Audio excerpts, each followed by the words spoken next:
ఆరాధన కొరకు యెహోషువ 2వ అధ్యాయము మొదటి 14 వచనాలు మనం చదివినాము. ఆ 14 వచనాలలో ఒకటే ఒక భాగం నేను తీసుకున్నాను. 5వ వచనం చదవండి. యెహోషువ 2:5. వారెక్కడి నుండి వచ్చిరో నేను ఎరుగను. వారెక్కడ నుండి వచ్చిరో నేను ఎరుగను. చీకటి పడుచుండగా గవిని వేయబడు వేలను ఆ మనుషులు వెలుపలికి వెళ్ళిరి. వారెక్కడికి పోయిరో నేను ఎరుగను. మీరు వారిని శీఘ్రముగా తరిమితిరా. పట్టుకొందురు. తరుమబడుట అనే మాట పట్టుకోలేదు. తరుమబడుట అక్కడే 7వ వచనం. ఆ మనుషులు యోర్దాను దాటు రేవుల మార్గంగా వారిని తరిమిరి. తరుముట అనే మాట పట్టుకోండి. ఇప్పుడు తరుముట అనే మాట గురించి ఒక 2-3 సంగతులు మనం చూసుకొని మనం ఆరాధనలో ప్రవేశిద్దాం. యెహోషువ 2వ అధ్యాయము 22వ వచనం. యెహోషువ 2:22. వారు వెళ్ళి కొండలను చేరి తరుమువారు తిరిగి వచ్చు వరకు 3 దినములు అక్కడ నివసించిరి. తరుమువారు ఆ మార్గమందంతటను వారిని వెదికిరి కానీ వారు కనబడలేదు. సో ఈ యొక్క 2వ అధ్యాయంలో 3 పర్యాయములు తరుమబడుట అనే మాట మనం చదివినాం. నేను వాక్యంలోకి వచ్చినాను. దయచేసి వాక్యం వినండి. మీ యొక్క దృష్టిని వాక్యం పైన పెట్టవలసిందిగా యేసుక్రీస్తు ప్రభుల వారి నామమున మీకు మనం చేస్తున్నాం. తరుమబడుట అనే అంశం గురించి ఒక 2-3 సంగతులు మనం చూసుకొని మనం ఆరాధనలో ప్రవేశించడానికి ప్రయత్నం చేస్తాం. నేను దేని చేత తరుమబడ్డాను, లేకపోతే ఎవరి చేత తరుమబడుతున్నాను అనే సంగతి నేను జ్ఞాపకం చేసుకొని ఏం చేస్తామంటే ఆరాధనలో ప్రవేశిస్తాం. ఆ యోహాను సువార్త 8వ అధ్యాయము 3వ వచనం నుండి 11వ వచనం వరకు కనుక మనం చదివినాం అనుకోండి, అక్కడ పాపములో అంటే వ్యభిచారము చేస్తూ పట్టుబడిన ఒక స్త్రీ ఉంటుంది. ఆ స్త్రీని కొంతమంది తరుముతున్నారంటండి. వ్యభిచారము చేస్తూ పట్టుబడ్డ ఒక స్త్రీని తరుముతున్నారంట. సో ఆ ప్రజలందరూ కూడా రాళ్ళు పట్టుకొని ఆమెను తరుముతున్నారంట. సరే, ఆ సందర్భం గురించి ఒక మంచి పాట కూడా ఉన్నది. నాదు పాపము చే పట్టుబడితిని, రాళ్ళతో నేను తరుమబడితిని, నిలిచాను నీ ముందు దోషినై, దొరికింది నీ పాద సన్నిధి. ఈ మాట నేను విన్నాను. సో నువ్వు తెలుసుకోవాల్సిన సంగతి ఏంటంటే మనమందరం కూడా పాపము చేత తరుమబడ్డాము. ఈ పాపం అనేది నిన్ను నన్ను తరిమింది.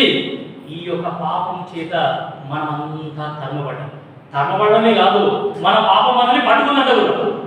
ఈ పాపం మనల్ని ఎంతవరకు అంటే వీడు తప్పించుకొని ఎట్లా పారిపోతుందో చూస్తాం అని చెప్పేసి ఈ పాపం ఏం చేసిందంటే నన్ను పుట్టుకున్నది. ప్రియమైన దేవుని బిడ్డలారా, యేసుక్రీస్తు ప్రభుల వారిని నమ్మకన్నా పూర్వం కొద్దిమంది యేసు ప్రభు నమ్ముకున్న తర్వాత కూడా అంటే అది మనకు తెలియదు. పాపం నన్ను తరుముతుంది అని మనకు తెలియదు. ఈ పాపం అనేది ఎంత చాకచక్యంగా అది మన లోపల ఉంటుందంటే అది మన లోపల ఉందన్న సంగతి కూడా మనకు తెలియదు. సరే, ఏది ఏమైనా పాపము చేత నువ్వు నేను తరుమబడ్డాము. సో అటువంటి పరిస్థితిలో ఏమైందంటే నిలిచాను నీ ముందు దోషిగా యేసుక్రీస్తు ప్రభుల వారి సన్నిధిలో మనం నిలవబడ్డాము. ఆ యొక్క యోహాను సువార్త 8వ అధ్యాయము 3 నుండి 11 వరకు ఆ యొక్క సందర్భాన్ని చదువుల ద్వారా నీకు నాకు అర్థమయ్యే సంగతి ఏంటి అంటే మనం అందరం కూడా పాపము చేత తరుమబడ్డాము. పాపం వల్ల వచ్చే జీతం మరణము అని వాక్యంలో రాయబడింది. పాపం చేత తరుమబడ్డాము, పాపము చేత పట్టుబడ్డ తర్వాత కూడా యేసుక్రీస్తు ప్రభుల వారి సన్నిధిలో నువ్వు నేను నిలువబడ్డాము. ప్రజలందరూ కూడా వీడు పాపాత్ముడు, ఈమె పాపాత్మురాలు, పాపులు రాళ్లతో కొట్టి తరిమి చంపాలి. సో ప్రియమైన దేవుని బిడ్డలారా, యేసుక్రీస్తు ప్రభుల వారిని నమ్ముకోకన్నా పూర్వం నీ పరిస్థితి నా పరిస్థితి ఎట్లా ఉంది అంటే పాపాత్ములము, పాపము చేత నువ్వు నేను తరుమబడ్డాము. ఒకటి పాపము చేత మనము తరుమబడ్డాము. రెండో చూడండి, సామెతలు 13:21.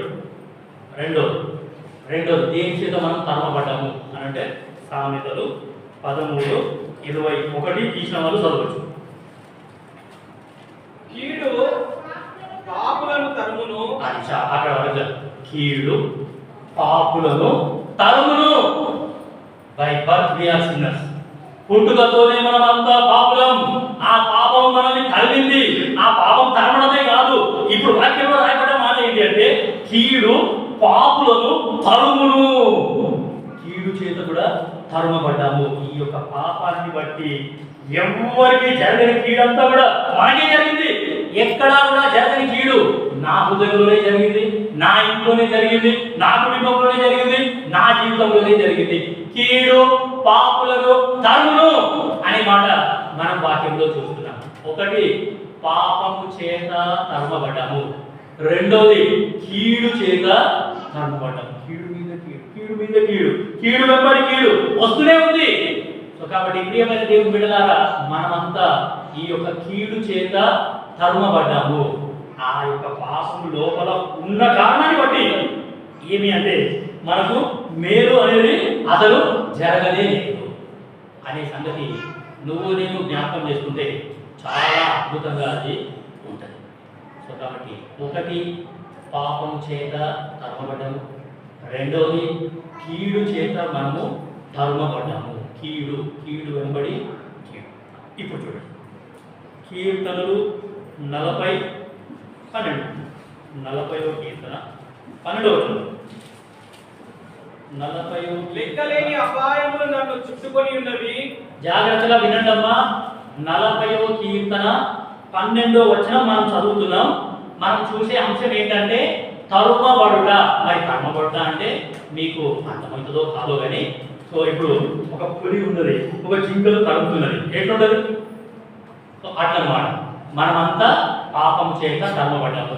దాని తర్వాత కీడు చేత తరుమబడ్డాము. ఇప్పుడు చూడండి దేని చేత తరుమబడ్డాము. 40వ కీర్తన 12వ వచనం. లెక్కలేని అపాయములు నన్ను చుట్టుకొని ఉన్నవి. లెక్కలేని అపాయములు నన్ను చుట్టుకొని ఉన్నవి. నా దోషములు నన్ను తరిమి పట్టుకొనగా. నా దోషములు నన్ను తరిమి పట్టుకొనగా. నేను తల ఎత్తి చూడలేకపోతుంది. దోషము చేత తరుమబడ్డామండి. మీకు వాక్యం అర్థమవుతుందో లేదో కానీ పాపము చేత తరుమబడ్డాము. ఆ పాపాన్ని బట్టి కీడు చేత తరుమబడ్డాము. ఇప్పుడు చదివిన వాక్యం ఏంటి అంటే లెక్కలేని అపాయములు. ఎక్కడ చూసినా అపాయమే. మన చుట్టూ అన్ని అపాయాలు ఉన్నాయంటారు. లెక్కలేనన్ని అపాయములు మనల్ని చుట్టేసినాయి. ఎందుకు అవన్నీ చుట్టేసినాయి అంటే లోపల పాపం అట్లనే ఉంది, లోపల కీడు అట్లనే ఉన్నది. ఈ యొక్క పాపం అనేది మనల్ని తరుముతా ఉన్నది, దోషం అనేది మనల్ని తరుముతా ఉన్నది. ఇప్పుడు లెక్కలేని అపాయములు నన్ను చుట్టుకున్నాయి, నా దోషము నన్ను తరిమి పట్టుకొనగా. దోషము చేత కూడా మనము తరుమబడ్డాం. కాబట్టి ఏం మంచి ఉందో తెలియదు. అసలు హృదయాన్ని పరీక్షించుకుంటే మంచి అనేది అసలు లేనే లేదు. ఒకటి, పాపము చేత తరుమబడ్డం. రెండవది, కీడు చేత తరుమబడ్డం. మూడవది, దోషము చేత మనము తరుమబడ్డాము. 119వ కీర్తన 161వ వచనం చూడండి. 119వ కీర్తన 161వ వచనం. అధికారులు నిర్నిమితముగా నన్ను తరుముదురు. చాలు అర్థమవుతుందా అండి దేవుని వాక్యం మీకు? అధికారుల చేత కూడా మనం తరుమబడుతున్నామంట. ఇంకా వాక్యంలో చాలా ఉన్నాయి. ఈ తరుమబడుట అంటే ఈ తరుమబడుట అనే మాట కనుక మనం ధ్యానించడం అనుకోండి, అసలు తప్పించుకునే మార్గం ఎక్కడ కూడా లేదు. చదవండి కదా మరి.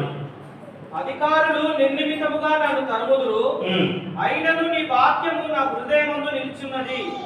అధికారులు నిర్నిమిత్తముగా నన్ను తరుముతున్నారు. ప్రియమైన దేవుని బిడ్డలారా, ఈ యొక్క తరుమబడుట అనేది చాలా భయంకరమైన మాట. ఆ తరిమే వాళ్ళు ఎట్లా తరుముతారు అంటే ఏదైనా సరే మనకు నాశనం వచ్చేంత వరకు వాళ్ళు అసలు వదిలిపెడతారు. అధికారులు నిర్నిమిత్తముగా మనల్ని తరుముతున్నారు అనే సంగతి నేను జ్ఞాపకం చేసుకుంటే చాలా అద్భుతంగా అది ఉంటుంది. ఒకటి చూసినప్పుడు పాపము చేత తరమబడుట, రెండోది కీడు చేత తరమబడుట, మూడోది దోషము చేత తరమబడుట, నాలుగోది అధికారుల చేత తరమబడుట. 143 కీర్తన 3వ వచనం. 143 కీర్తన 3వ వచనం. శత్రువులు నన్ను తరుముచున్నారు, శత్రువులు నన్ను తరుముచున్నారు, వారు నా ప్రాణమును నేల పడగొట్టుచున్నారు, వారు నా ప్రాణమును నేల పడగొట్టుచున్నారు. చిరకాలం క్రిందట చనిపోయిన వారితో పాటు గాఢాంధకారములో నన్ను నివసింపజేయుచున్నారు. శత్రువుల చేత కూడా మనము ధర్మపడ్డాము. శత్రువు అంటే సైతాన్. మనకు 3 శత్రువులు ఉన్నారు యాక్చువల్లీ. అది ఎఫెసీ 2వ అధ్యాయము 2వ వచనము 3వ వచనం రుజువుగా కాబట్టి 3 శత్రువులు ఉన్నారు మనకు. ఒకటి ఈ లోకము మన శత్రువు, రెండోది సైతాన్ మన శత్రువు, దాని తర్వాత మూడోది నా శరీరమే నాకు పెద్ద శత్రువు. 3 శత్రువులు. మీరు వాక్యం వింటున్నారో తెలియదు, వాక్యం అర్థమవుతుందో తెలియదు. సో 3 శత్రువులు ఉన్నారు. ఈ 3 శత్రువులు కూడా ఏం చేస్తున్నారంటే మనల్ని తరుముతున్నారు. సో అవిధేయులైన వారిని ఇప్పుడు ప్రేరేపించువాడు అనే పేరు అక్కడ ఉంటుంది. ఎఫెసీ 2వ అధ్యాయము 2 3 వచనాలతో ఉంటాడు. సో అవిధేయులైన వారిని ఇప్పుడు ప్రేరేపిస్తున్నాడు సైతాన్ గాడు. వాడు ఒక శత్రువు. దాని తర్వాత అదే వచనంలో ఉంటుంది, నా శరీరం నాకు పెద్ద శత్రువు, ఈ లోకం నాకు పెద్ద శత్రువు. ఈ 3 శత్రువులు నాకు తరుముతున్నారు. ఇటువంటి తరుమబడుతున్న స్థితిలో ఉన్న నాకు మరి ఏమైంది అని అంటే, ఆ శత్రువులు తరుముతూనే ఉన్నారు దొరికేంత వరకు. అది ఏందో ఏమో వాళ్ళు తరుముతున్నారు, నేను అలసిపోతున్నా కానీ శత్రువు అలసిపోలేదు. ఎందుకంటే ఆ శత్రువు యొక్క ఆశ కోరిక ఏంటి అంటే, నాకు ఎట్లయినా సరే వీరిని నాశనం చేయాలా అనే ఆ యొక్క ఇంటెన్షన్ తోని శత్రువుల చేత తరమబడుతున్నారు. ప్రియమైన దేవుని బిడ్డలారా, సో ఈ శత్రువు చేత తరమబడుతున్న మనకి ఎంతో గొప్ప విడుదల యేసుక్రీస్తు ప్రభువు వారు అనుగ్రహించినారు. యోబు గ్రంథం 26వ అధ్యాయము 13వ వచనం. ఆ శత్రువును దేవుడు ఏం చేశాడో చూడండి. యోబు గ్రంథం 26వ అధ్యాయము 13వ వచనం. ఆయన ఊపిరి విడువగా ఆకాశ విశాలములకు అందము వచ్చును. ఆయన హస్తము పారిపోవు మహాసర్పమును పొడిచెను. ఇదండి నీకు నాకు దొరికిన విడుదల. యేసుక్రీస్తు ప్రభువు వారి హస్తం చేసిన అద్భుతం ఏంటి అంటే, మనల్ని తరుముతున్న ఆ యొక్క శత్రువుని ఈ యొక్క యేసుక్రీస్తు ప్రభువు వారు ఏం చేసినారు అంటే, ఆయన హస్తము పారిపోవుచున్న మహాసర్పమును పొడిచెను. నీకు నాకు ఎంతో గొప్ప రక్షణ, ఎంతో గొప్ప విడుదల, ఎంతో గొప్ప విమోచన యేసుక్రీస్తు ప్రభువు వారు నీకు నాకు అనుగ్రహించినాడు. ప్రియమైన దేవుని బిడ్డలారా, మనం పాపం చేత తరమబడుతున్నాం. ఆ యొక్క పాపాన్ని యేసుక్రీస్తు ప్రభువు వారు సిలువలో నాశనం చేసేసినాడు. ఆయన రక్తం అనేది మన పాపాన్ని కడిగి శుద్ధి చేసేసింది. కీడు చేత తరమబడ్డాము, దోషం చేత తరమబడ్డాము, లెక్కలేని అపాయములు, ఈ అపాయములన్నిటి చేత నువ్వు నేను తరమబడ్డాము. అధికారుల చేత కూడా తరమబడ్డాము, శత్రువుల చేత మనము తరమబడ్డాం. ఈ పరిస్థితులన్నిటినీ యేసుక్రీస్తు ప్రభువు వారు ఏం చేశారంటే, ఆయన హస్తము పారిపోతున్న మహాసర్పమును పొడిచెను. ఆయన శత్రువుని యేసుక్రీస్తు ప్రభువు వారు పూర్తిగా పొడి చేసినాడంట. మనకు ఎంతో గొప్ప రక్షణ, ఎంతో గొప్ప విడుదల యేసుక్రీస్తు ప్రభువు వారు అనుగ్రహించినట్టు మనం వాక్యంలో చూస్తున్నాం. ఆ యొక్క శత్రువుని, ఈ యొక్క పరిస్థితులన్నింటినీ, లెక్కలేని అపాయాలన్నింటినీ కూడా ఈ యొక్క దేవుడు ఏం చేసినాడు అంటే, మనకి రాకుండా, అపాయం మనకి అనుకోకుండా, ఏ అపాయం కూడా మనకు రాకుండా ఈ యొక్క దేవుడు మనల్ని కాపాడినాడు. కీడు నుండి కాపాడినాడు, అపాయాల నుండి కాపాడినాడు, శత్రువు నుండి మనల్ని ఇంకా కాపాడుతూనే వస్తున్నాడు. అందుకై నువ్వు నేను ఏం చేస్తాము అని అంటే, ఈ యొక్క దేవుడిని మనము ఆరాధన అనేది చేస్తాం. సో ఈ మధ్య కాలంలోనే మా బంధువులే ఒక ముసలాయన, మా తాత, నా భార్య వాళ్ళ అమ్మమ్మ తాత, ఆయన లాస్ట్ ఏజ్లో ఉన్నాడు. ఇంకో 6 రోజులైతే ఆయన చనిపోతాడు అనే సందర్భంలో మేము వెళ్ళి ఆయన చూసి వచ్చాను. చూసి వస్తే ఆయన్ని చూసిన తర్వాత, ఆయనతో మాట్లాడిన తర్వాత నేను ఆ తాతతో అన్న మాట ఏంటంటే, తాత నేను పొద్దుగా వచ్చినాను, నీతోనే ఉన్నాను, నేను వెళ్ళిపోతాను, నువ్వు ఒక క్షణం ఆరాధన చేయి దేవుడిని,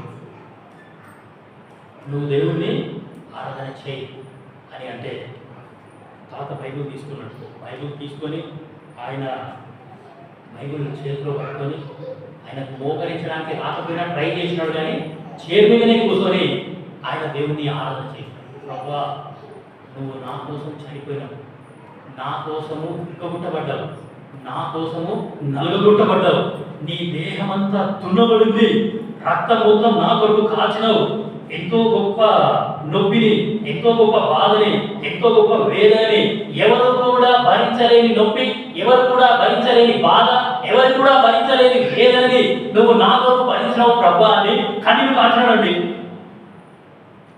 అసలు నిజంగా ఆ ఏజ్లో యేసుక్రీస్తు ప్రభుల వారి త్యాగాన్ని ఆయన స్మరించుకోవడం ఎంతో గొప్ప ధన్యత. నాకు అక్కడ ఆశ్చర్యం అనిపించింది. ఆ వయసులో యేసుక్రీస్తు ప్రభుల వారి త్యాగాన్ని ఆయన స్మరించుకున్నాడు.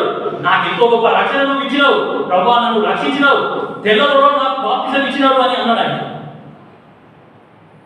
సో యేసుక్రీస్తు ప్రభుల వారి త్యాగాన్ని ఎప్పుడైనా సరే మనం మర్చిపోవద్దు.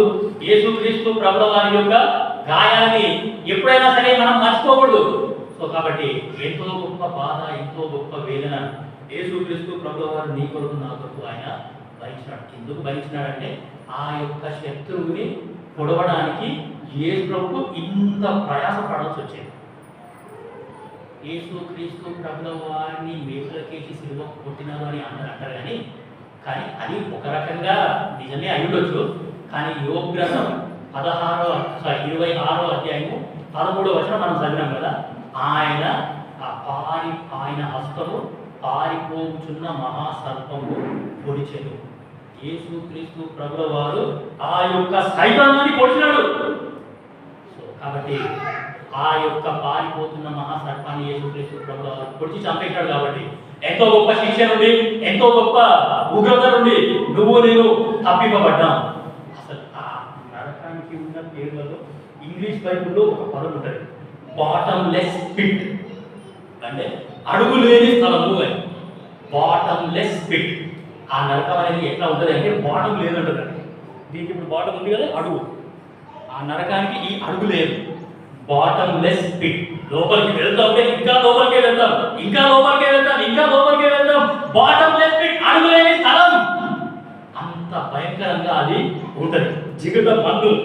ఆ యొక్క అడుగు లేని స్థలానికి నువ్వు నేను పరుగులు తీస్తా ఉన్న ప్రయత్నంలో ఆ యొక్క దేవుని హస్తం అనేది నీకు నాకు ఎంతో గొప్ప రక్షణ, ఎంతో గొప్ప విడుదల మనకి అనుగ్రహించింది.